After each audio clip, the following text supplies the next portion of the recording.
Usually, when a structural support snaps, like, say, a steel cable on a suspension bridge, the problem is entirely obvious. Right, yeah, you can literally just point right at it. Exactly. The bridge sags, the inspector points at the broken cable, and, well, the solution is just straightforward math. But today, our mission is to look at a human structural problem that completely defies simple physics. It really does. It's wildly counterintuitive. Right. So we are answering a highly specific, but honestly incredibly common question for you today. Can an abdominal separation, which the medical community calls diastasis recti, actually impair your body's core support system and cause urinary incontinence? Which is such a huge question for so many people, especially postpartum women. Definitely. So to figure this out, we are diving into a stack of gynecological research studies, physical therapy clinical protocols, and surgical journals to see what the data actually says about our anatomy. And, when you start combing through these sources, you realize that the medical field treated this exact issue like a basic math problem for decades. Because it just makes logical sense. Right, exactly. The logic was basically that a broken abdominal wall leads directly to a collapsing internal structure. People look at their changing bodies and just assume a structural gap means a permanent functional failure. Yeah, because we really want our physical problems to be visible and predictable. I mean, if there was a hole in the wall, that must be why the roof is leaking. That's the exact mindset. But before we look at how this internal support system supposedly breaks down, we have to establish how it's actually built in the first place. Which is really important. Yeah, and looking at the physical therapy protocols in our stack, it becomes immediately clear that the fitness industry has, completely skewed our perception of the core. Oh, completely. We are taught to think of it as just this flat six-pack of muscles on the front of the stomach, when structurally, it functions much more like a pressurized canister. Yeah, think of it as a dynamic internal airbag. This canister actually has 4 distinct, highly active walls. Okay, so map those out for us. Sure, so the lid on top is your diaphragm, which is your primary muscle of breathing. Then, the base at the bottom is formed by your pelvic floor muscles. Right, so we have the top and bottom. Exactly. And then the front and sides are wrapped by your deep abdominal muscles, specifically the transverse abdominis and your internal and external obliques. So they kind of act like a dense, fibrous corset, basically. Yeah, that's a perfect way to picture it. And finally, the back wall is made up of your deep spinal muscles, like the multifidus, which anchor that entire structure right to your vertebrae. Okay, so think about an unopened carbonated soda can. If you squeeze the sides of that can, the pressure inside doesn't just vanish into thin air. Right. It displaces. It has to go somewhere. Right. It pushes aggressively up against the aluminum lid and down against the base. And in our bodies, this exact same mechanism is called intra-abdominal pressure, or IAP. Which is a term you see constantly in these sources. Yeah, so every single time you take a deep breath, lift a heavy box off the floor, cough, or even just laugh at a joke, you are essentially squeezing the sides of that internal soda can. Yep.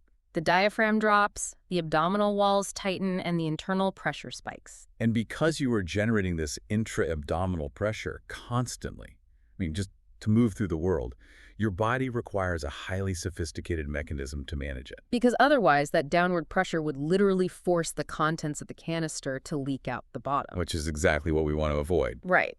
So a healthy, functional pelvic floor manages this pressure automatically through 4 simultaneous actions.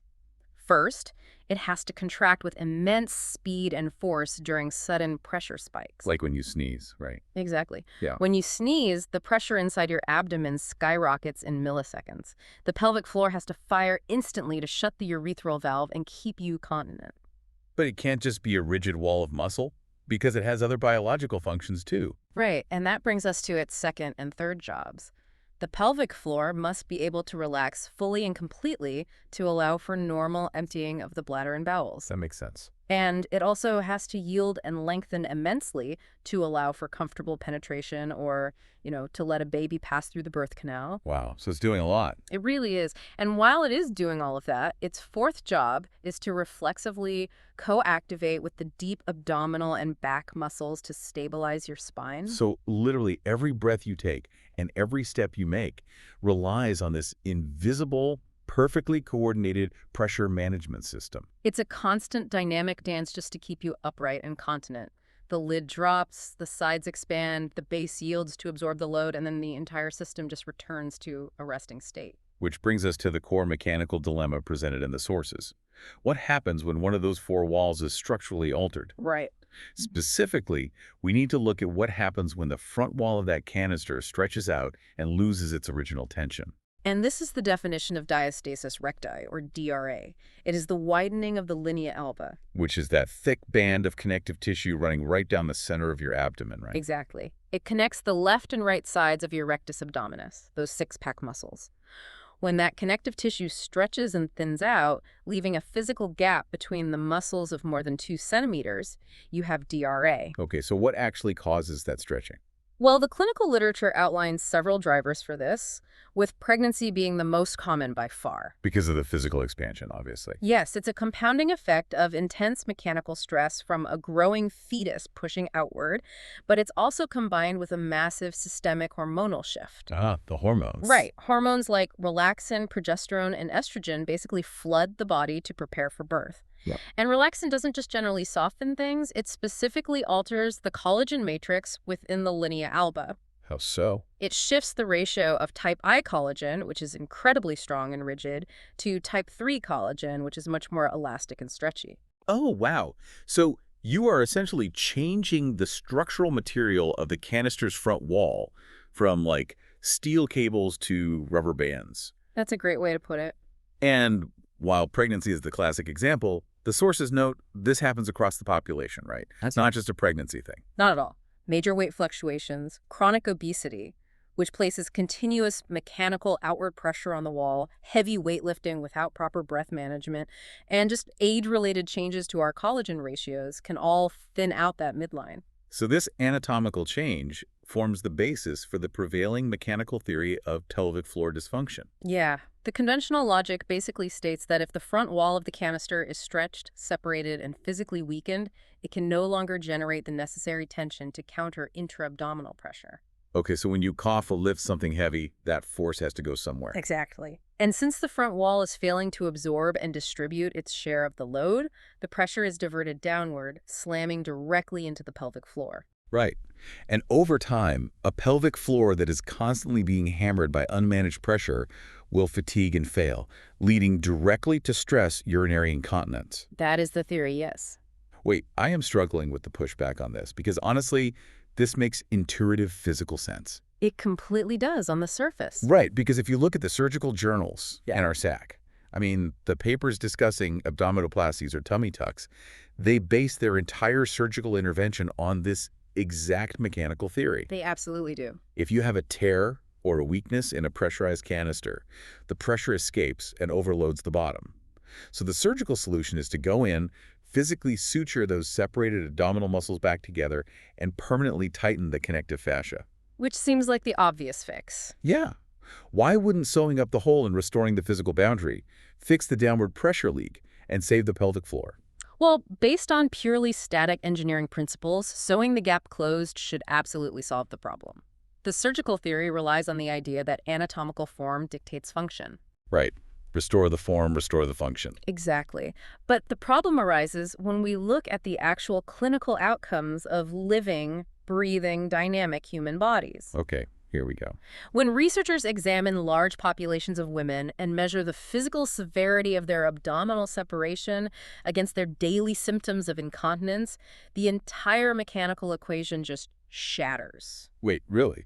Because if the surgical theory is right, the math is simple. The women with the widest physical gaps in their abdomens should experience the most severe downward pressure, and therefore they should have the worst urinary incontinence. That is what you would expect. Is that not what the data actually shows? Not even close. The data reveals a severe clinical dichotomy. Let's look at a 100-person gynecological study published in the American Journal of Health, Medicine, and Nursing Practice. Okay, lay it on me. So, the researchers looked at a cohort of 100 postpartum women. Within that group, 59% were suffering from urinary incontinence. That's a huge percentage. It is. However, when the researchers ran the statistical analysis comparing the presence of diastasis recti to the presence of incontinence, they found absolutely no significant correlation.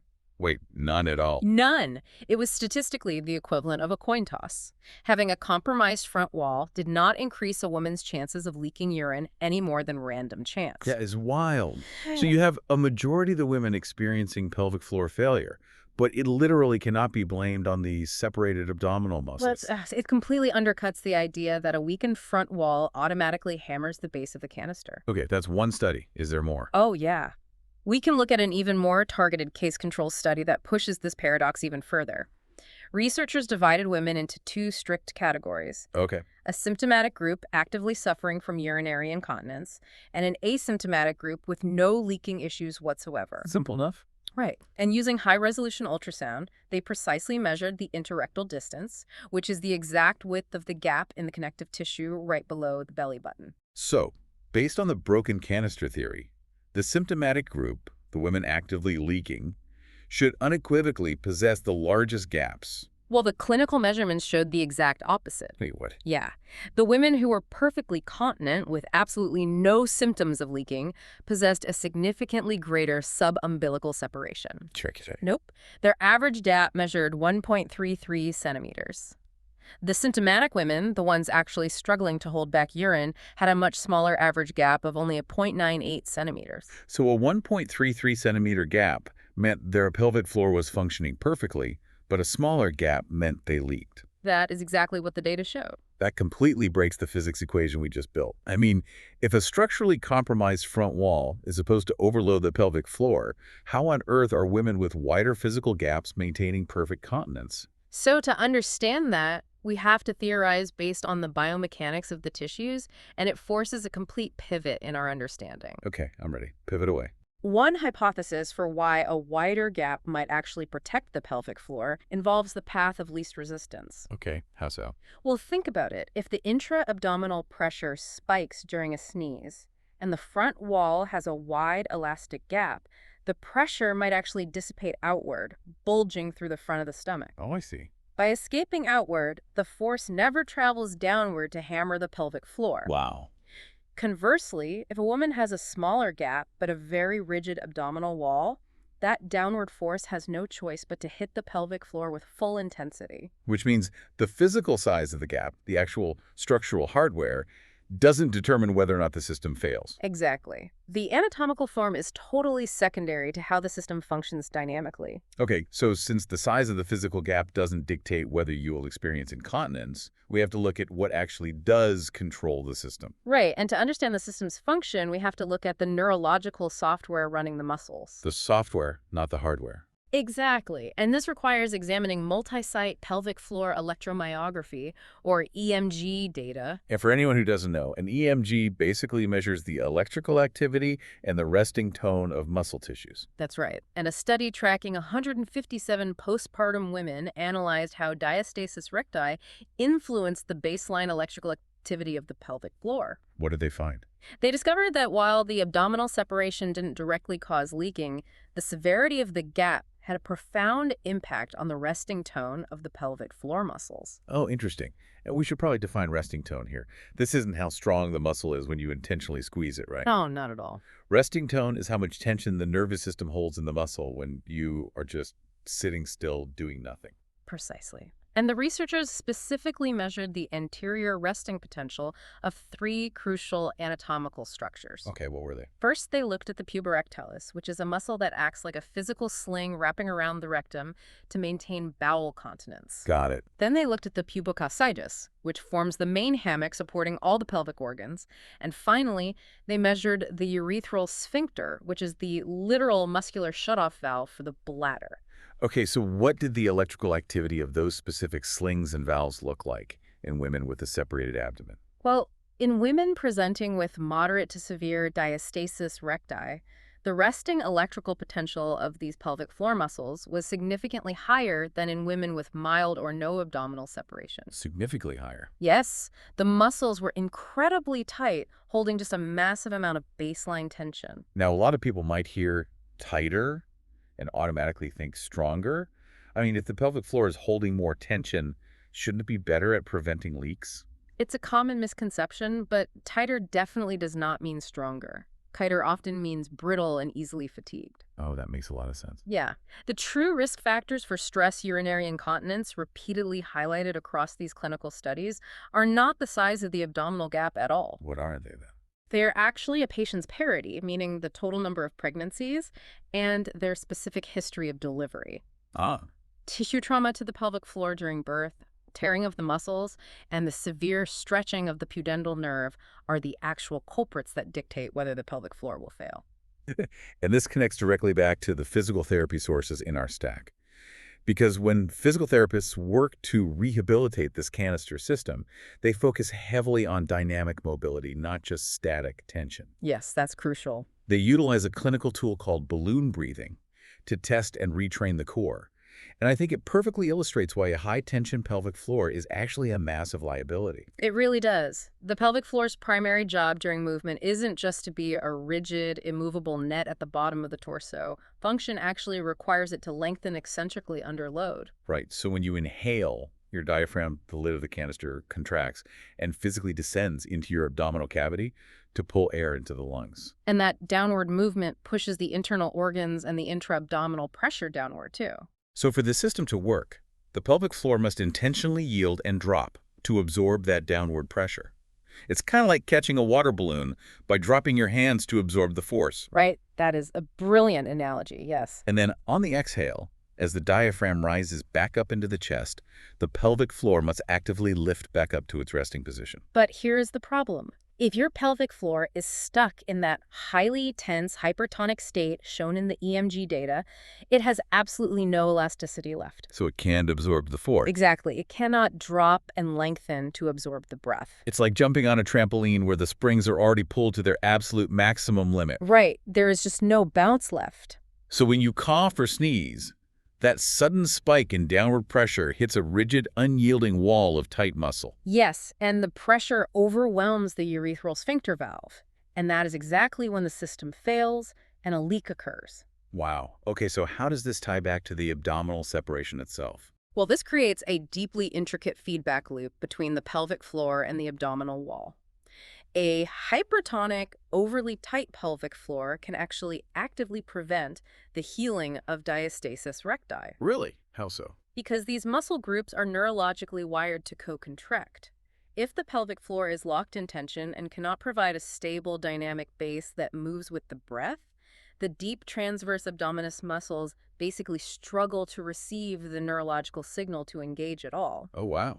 And if the abdominals cannot engage properly, they cannot generate the functional tension required to support that stretched linea alba. Which perfectly explains why a purely surgical intervention, suturing the gap closed to provide artificial tension, might stop the leaking for some people but completely fail for others. Exactly right. If a surgeon stitches up the front wall, but the patient's nervous system is still holding the pelvic floor in a rigid hypertonic state that can't absorb pressure, the underlying soccer problem remains totally unresolved. The canister is still fundamentally broken, just in a different way. Right. So the mechanical theory isn't exactly wrong to focus on pressure management. No, pressure management is key. It is simply wrong to assume that anatomical separation automatically equals an absolute loss of that management. Because the human body is a highly adaptable ecosystem based on dynamic co-contraction, not just some static container that fails the moment it changes shape. Beautifully said. So, taking all of this clinical data into account, what does this actually mean for you, navigating the reality of your own core and pelvic health? That's the big question. The ultimate takeaway from these gynecological, surgical, and physical therapy sources is that your core is a deeply interconnected dynamic pressure system. Yes, a physical gap in your abdominal muscles changes the structural mechanics of your front wall. That much is undeniably true. But the presence of that gap does not automatically doom your pelvic floor to dysfunction and incontinence. Not at all. The clinical data definitively proves that the physical width of the separation does not correlate to the severity of incontinence. How your nervous system coordinates those muscles to manage pressure dynamically matters infinitely more than anatomical form. It's function over form every time. And honestly, the EMG data leaves us with a truly profound final consideration. Okay, let's hear it. So we observed that women with severe diastasis recti exhibited significantly higher resting tone in their pelvic floor muscles. Right, the tight muscles we talked about. Right, and in a clinical setting, we often categorize a hypertonic, overly tight pelvic floor as a dysfunction that needs to be fixed. But considering the interconnected nature of the canister, is it possible that this high tension isn't a dysfunction at all? Wait, what else could it be? Well, knowing that the front abdominal wall is structurally compromised and unable to provide its usual stability, perhaps what we are seeing is the nervous system's brilliant, highly adaptive attempt to protect the spine and the Oh my pelvis. gosh. If the front wall of the core canister is weak, the brain may intentionally upregulate the baseline electrical tension of the pelvic floor to ensure the entire structural column doesn't just collapse under gravity. That is unbelievable. So what we diagnose as a mechanical failure might actually be a profound subconscious compensation strategy by a body doing literally everything in its power to keep you upright and stable. Exactly. It completely upends the way we look at physical symptoms. It really does. The body isn't a simple bridge made of concrete and steel wires that just snaps and fails. It is an organic, thinking, constantly adapting system. It is so smart. An ultrasound might show a gap, and the anatomical math might suggest the system is broken, but your nervous system is quietly rewriting the physics equation in the background to keep the whole structure standing. It's doing the best it can with the hardware it has. That is just fascinating. Well, thank you for joining us on this deep dive into the source material. We hope this exploration encourages you to keep questioning the amazing, counterintuitive mechanics of your own body.